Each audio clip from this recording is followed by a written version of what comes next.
Olá pessoal, então estamos aqui de volta para mais um episódio do Conexões de Valor. Eu sou Felipe Ferreira e venho aqui para trazer para vocês os principais assuntos aqui, o que está circulando, andando nos corredores aqui diretamente da Expert XP e naturalmente lançando luz sobre todas as conversas aí do mercado financeiro, compartilhando com vocês que acompanham o nosso conteúdo justamente esses assuntos que muitas vezes ficam privados aqui nos corredores e nos bate-papos entre as assets e os outros participantes de mercado. E hoje nós vamos falar aqui com o João Prince Kellinger, um grande amigo de longa data da Auri Capital.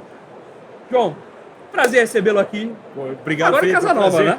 Casa Nova, um prazer estar aqui com vocês. Obrigado pelo convite e espero que eu tenha um pouco de voz ainda para poder contribuir. Eu também, estou aqui gravando já há um tempo. E uma coisa que aproveito para compartilhar, quem já acompanha os conteúdos já sabe, mas eu e o João, nós trocamos aqui informações, sempre conversamos sobre os temas mais malucos que envolvem investimentos, né? Exatamente. Áudios que são podcasts, né? Exatamente. A gente podia compartilhar, subir também no Spotify, as nossas conversas por WhatsApp. Cara, eu acho que seriam episódios interessantes. E não falta assunto, né? Não falta assunto. Não falta assunto. E aí, poxa, e algumas coisas a gente tem que ter gravado em áudio, porque se a gente contar que a gente tinha falado disso 3 meses antes, ninguém acredita, fala que a gente tá... Você tem razão, é verdade. É o papo sobre o dólar, o papo sobre o dólar, né? Então já vou começar por ele, né? A gente estava conversando, não é brincadeira, sobre justamente a questão da possível desvalorização de dólar. Se a gente pega historicamente, os governos, quando precisam se reequacionar, porque recorrentemente governos são incentivados a gastarem mais do que arrecadam, né? Por construção. E até se você for pensar que em muitos dos gastos do governo, o governo gera novos impostos. Em um cenário de taxa de juros zero, você deveria sempre aumentar sua dívida. Naturalmente. Seria a decisão racional. Agora, não sei se é a decisão racional para quem investe continuar comprando esses títulos, mas para quem está tomando crédito, você tomar crédito a zero para investir em algo que vai te trazer retorno, exatamente, vai estar negócio. E a sua arrecadação como país cresce em termos nominais.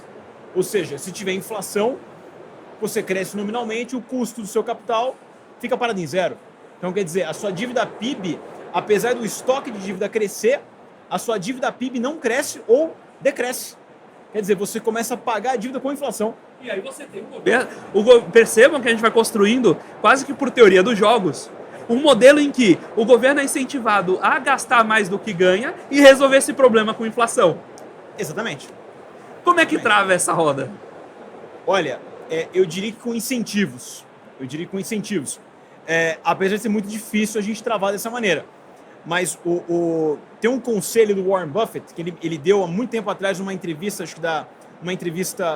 logo depois de uma conferência da Berkshire Hathaway, onde ele comenta que uma das maneiras de você resolver seria você impor uma regra de déficit zero ou uma regra de dívida PIB num certo patamar que condicionaria a possibilidade de reeleição dos congressistas.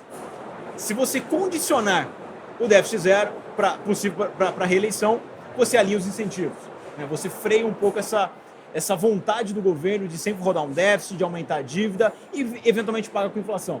Porque desde que a moeda se tornou fiduciária, né, ou seja, a moeda não tem mais o lastro em ouro, o lastro em outro ativo, que é um ativo que não é passivo de ninguém, a gente tem esse incentivo contínuo de gastar cada vez mais por populismo e por uma facilidade de simplesmente fazer. O governo hoje consegue criar dinheiro apertando um enter no teclado, no Banco Central. É muito fácil criar dinheiro hoje.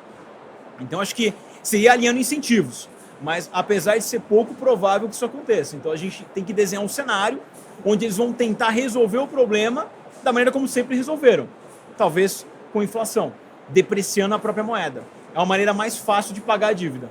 A gente tem visto, eu tenho percebido um formato desse freio. Me parece que a gente está comprando, como aqui no Brasil, como, digamos, população, uma tese de austeridade. Seria mais ou menos isso aí. Se você não falar que é austero, você não é reeleito. Foi um mecanismo que a gente criou de tentar girar essa engrenagem, né? Exatamente. Exatamente. A dinâmica, você tem algumas alavancas para lidar com essa situação para você tentar conduzir uma desalavancagem.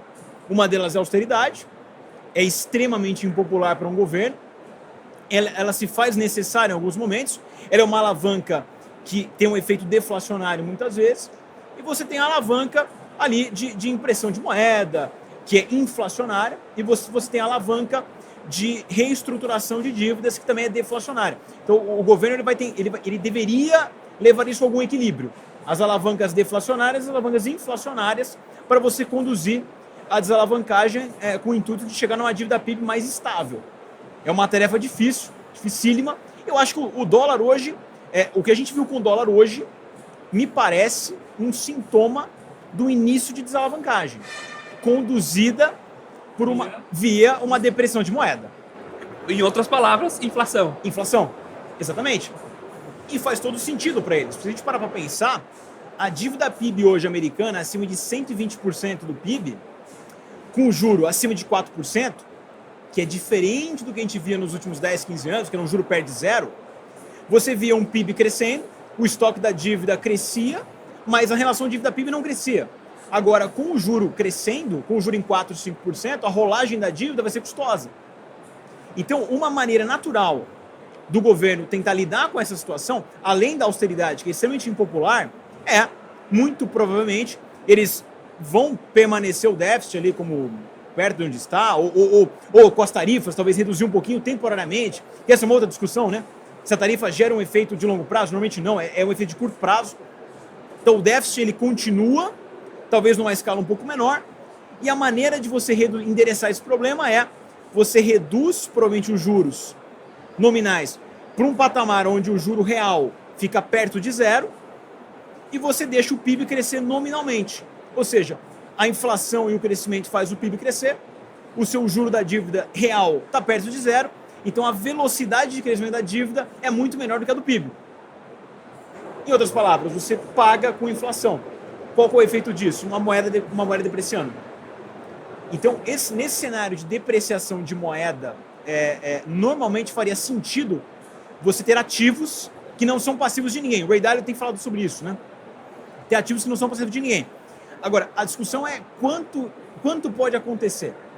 Qual o tamanho da depreciação? Porque esse ano o dólar já depreciou 12% mais ou menos contra o DXY, né? Agora, daqui para frente, se a gente vê um corte de juros, levando o juro americano para um juro real perto de 0,5%, talvez, qual vai ser o impacto no câmbio versus DXY? Dá para a gente tentar modelar isso, mas eu diria que é algo entre 5% e 10%, talvez. Isso facilitaria a rolagem da dívida com um custo um pouco menor para o governo. Agora, uma outra discussão que culmina nessa discussão do tamanho da dívida, eu diria que são os déficits constantes. Algo que foi normalizado, a gente rodar déficit em ano de crescimento. Não só no Brasil. O Brasil te roda um déficit pequeno, que aqui a gente tem que ter muito mais disciplina por não ter a moeda de reserva. A gente fica aqui de cabelo em pé com déficit de 1, 2, o pessoal rodando déficit de 7 como se... Exatamente.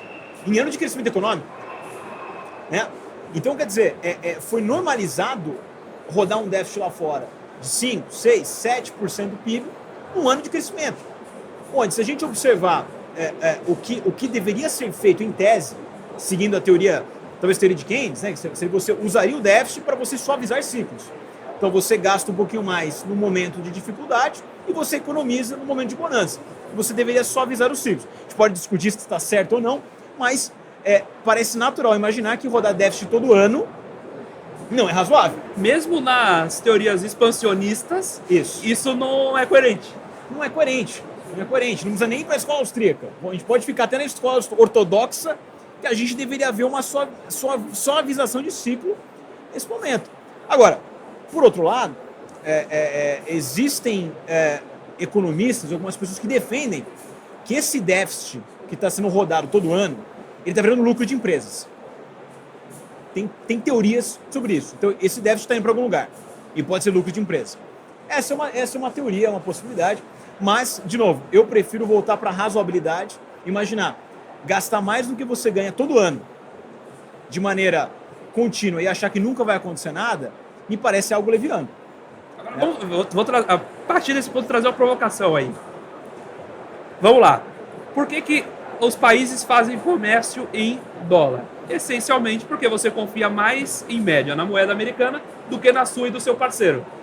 Se a gente tem uma perspectiva de dólar perdendo valor estruturalmente, a gente falou de cair 12 com perspectiva de eventualmente depois ele ia cair mais 5 ou 10.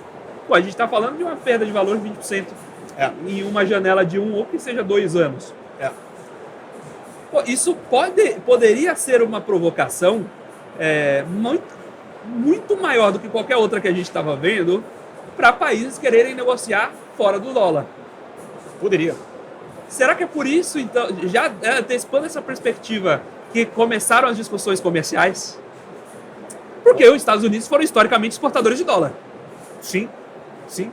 Até eu acho interessante lembrar a teoria do dollar smile.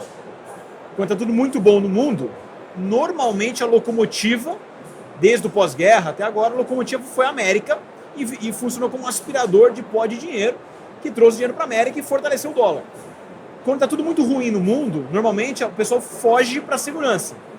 Então também atrai dólar para a América. Normalmente o dólar ele fica mais ou menos ali quando a gente está num ambiente morno, né? Que seria a década talvez ali de 2000 a 2010, teve um ambiente ali mediano de crescimento econômico nos Estados Unidos, talvez por conta de preço de commodities, né? Que é uma outra discussão, mas sobre o seu ponto, eu diria que é uma possibilidade, talvez o gatilho de tudo isso começa quando o Biden cancela o acesso às reservas russas na invasão da Ucrânia. Então a Rússia invade a Ucrânia, o Biden usa o dólar como arma e mostra para países que não têm uma boa relação com os Estados Unidos, a China, por exemplo, que um dia talvez pense em tomar Taiwan, que ter a sua reserva em dólar no Fed não é tão seguro.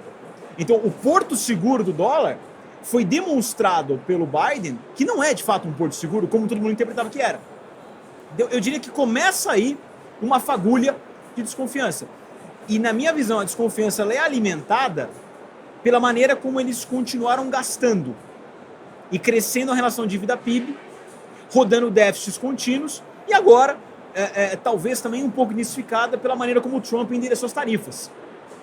A gente pode discutir se é uma tática de negociação ou não é, pode até ser que seja, mas quando você conduz dessa maneira, num momento onde você já questiona um pouco a segurança, e a gente pode olhar, por exemplo, quando você olha Market Action versus News, esse ano, por exemplo, 2025, a gente nota que notícias ruins no mundo não fizeram um preço positivo no dólar. Isso é curioso. Um tempo atrás, a gente viu uma escalada de conflito em algum lugar, o dólar se apreciava, o yield da Treasury caía. Esse ano foi o contrário, em alguns momentos. Então, quer dizer, o Market Action versus News está mostrando para a gente que a interpretação do mercado hoje é que a fuga para a segurança no momento de incerteza já não é tão clara para o dólar, talvez para o ouro. A gente tem visto que o ouro tem se apreciado e talvez a busca por outras moedas de reserva. A grande discussão é quais seriam as alternativas. É óbvio, não é tão trivial assim. O mundo gira muito em torno do dólar. Talvez um sistema de pagamentos internacional mais rápido facilitaria isso, que hoje o SWIFT demora. Você fazer uma operação demora 2, 3 dias com risco cambial. Vamos falar. Por isso que tem que ter gravado. A gente falava há um ano e pouquinho, mais ou menos, sobre internacionalização do Pix, exportar Pix. Exatamente. Né? Aí agora acho que o Trump teve a mesma ideia, né? Exatamente. Exatamente. E de fato, se você tem um sistema de liquidação instantâneo, o risco cambial ele praticamente evapora. Então, quer dizer, a gente facilitaria transações de outras moedas. Agora, e uma coisa que é importante, quando a gente olha para a história, o status de moeda de reserva não é permanente. A gente já teve. A gente já teve a moeda holandesa, a gente já teve a moeda, a libra esterlina, e agora a gente está no momento que o dólar é a grande moeda de reserva, puxado, como você disse, pela confiança, pelo poder bélico. Normalmente existe o país que detém a moeda de reserva, normalmente é o país que é a supremacia bélica. Isso. Né? O rei conseguindo bater em todo mundo que quer cobrar outro imposto, você centraliza o imposto em uma pessoa e dado que o imposto está centralizado aqui, a moeda dela é que vale. É isso. Exatamente. Então, eu diria que contar que o status de moeda de reserva é permanente é algo muito arriscado. E eu diria, até voltando no ponto sobre a depreciação da moeda, se a gente olhar o que o Scott Bessent quer, na minha visão, ele quer um dólar um pouco mais fraco para facilitar a questão da dívida, facilitar a rolagem, estabilizar um pouco a dívida PIB, pagando com inflação, tornar produtos internos um pouco mais atraentes. Ele quer o juro 10 anos mais baixo, se ele vai conseguir ou não é outra história. O juro curto ele consegue, o Banco Central ele consegue. O juro longo é outra história. Né?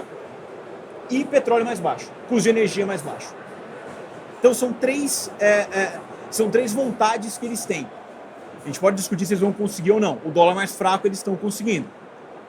O juro 10 anos mais baixo, talvez possa ser desafiador, porque se ele marretar o juro curto, normalmente o mercado pune e a curva empina. Por outro lado, a gente viu o Japão, por exemplo, fazendo Yield Curve Control. Os Estados Unidos fazendo isso chamando de QE. Né? Então, quer dizer, o Banco Central vai lá e compra a própria dívida. Então, e hoje o estoque da dívida americana de longo prazo é pequeno. Então não é tão difícil também... Mexer no preço. Mexer no preço. Aliás, eu diria, eu particularmente, eu não vejo o preço dos 10 anos hoje como preço de mercado. Já está Na minha visão, ele está contaminado. Então, olhar a inclinação, desinclinação, como a gente olhava, né, via dados de 20 anos atrás, que era um preço de mercado, hoje, o preço que o mercado te dá do 10 anos, aliás, de 2014 para cá, mais, de 2010 para cá, eu diria que o preço dos 10 anos ele foi extremamente contaminado por QE. Quer dizer, imagina, o governo emite dívida, o Banco Central vai lá e compra a dívida. E compra nesses vencimentos específicos para você ainda ter uma curva de juros mais flat. Então, quer dizer, ele inventou dinheiro, de certa maneira. Então, tudo isso traz uma certa desconfiança para a moeda. E quando a gente percebe que eles são dispostos ainda a pagar com inflação, o que determina o valor de uma moeda frente a outra moeda é a inflação relativa no longo prazo. Sem dúvidas. Né? É a teoria da paridade relativa do poder de compra. Então, se o mercado começar a interpretar que eles estão querendo pagar com inflação, é natural que países e moedas que deverão ter uma inflação menor que a americana deverão, no longo prazo, ter uma apreciação em relação ao dólar. Aí a gente pode discutir caso a caso quais são as moedas, que é uma discussão que é difícil, mas eu acho que contar com a apreciação nesse momento. Claro, contra o real é uma outra história, a gente está falando contra uma cesta de moedas, né? Mas o real tem suas idiosincrasias, acho que isso é outro mérito de discussão, real contra dólar. Né? Eu diria que o real, quando a gente vem para a esfera do real, a gente tem que olhar um pouco para dentro, tem o vento lá fora favorável para o real se apreciar, como se apreciou esse ano. Eu diria que se apreciou muito mais pelo macro global, pelo dólar se enfraquecendo, e não o real de fato se apreciando, apesar de que o carrego do real hoje é muito alto. Se comparar o carrego do real hoje contra o carrego do peso mexicano, por exemplo, a diferença é gigantesca. Então, para a pessoa apostar contra dólar, shortear real contra dólar, é muito caro. É mais barato shortear peso. Então, tem esse efeito também. Então, a gente tem um efeito, um vento favorável geral, e a gente tem um micro hoje, que o juro está muito alto, e é muito caro para shortear real. E eu diria mais uma coisa, a nossa balança comercial no primeiro semestre é mais favorável do que no segundo semestre, historicamente. Final do ano tem remessa de dividendo, tudo isso. Então, para onde vai estar o câmbio no final do ano é um pouquinho mais difícil. Mas eu diria que o macro está indo mais para um dólar um pouco mais fraco. Né? Maravilha, João. Sempre um prazer falar com você. A gente prazer é meu. Eu queria ter gravado a conversa desde lá de fora, né, para ter o registro aqui, mas não faltarão oportunidades. Sem dúvida, sem dúvida. Muito obrigado pela parceria de sempre. Eu que agradeço, é um prazer. Agradeço aí, pessoal. Obrigado, Felipe. Muito obrigado e muito obrigado a você que está aqui acompanhando os conteúdos da Conexão de Valor. Espero que você tenha aprendido bastante com o João, um grande pensador aí do mercado, e fique aí para as próximas ocasiões. Então, mais uma vez, muito obrigado pela sua companhia e até a próxima.